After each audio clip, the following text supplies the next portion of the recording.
John, just tell me what you're thinking now. I was actually thinking about the staff at Kennedy Airport, the British Airways staff, who will miss it madly.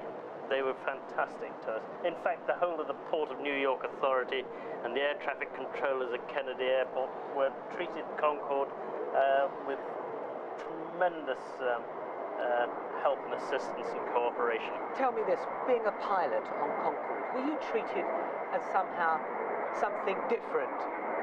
A cut above the rest almost. I mean, or that maybe other pilots felt a little chippiness because to fly that beautiful thing. It wasn't us that were a cut above the rest. It was that aeroplane that was a cut above the rest. All we were the privileged pilots and flight engineers who were allowed to operate that aeroplane for all those years. And did you feel that? Look, here it comes now. I certainly did feel that. And down she comes.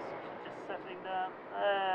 Lovely. Puff of smoke from the wheels. And then once that nose wheel touches down, that's when we bring in the reverse thrust and the carbon fibre brakes swing into action.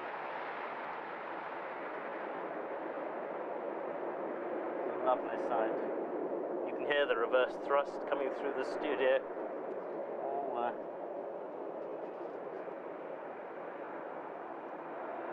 So what is it? Sadness, a feeling of pride, sadness? What is the mixture of emotions, John Hutchinson? Sadness for me, predominantly. But pride that the aeroplane has achieved so much in its commercial life, and it's demonstrated that supersonic flight is doable and that there are huge benefits to supersonic flight, and I'm sure there will be a successor to Concorde at some stage. I had the misfortune of being the BBC's Paris correspondent when Concorde crashed and I went out to Gonesse that evening.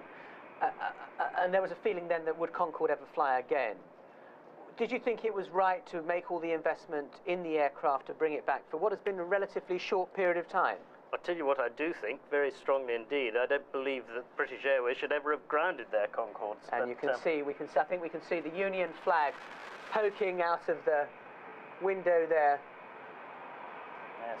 As possibly the most famous nose in the world. And just look at the people behind, the ground crew. They've probably all got other things they're meant to be getting on with. But the whole airport, I suspect, at Heathrow has come to a halt for these three Concordes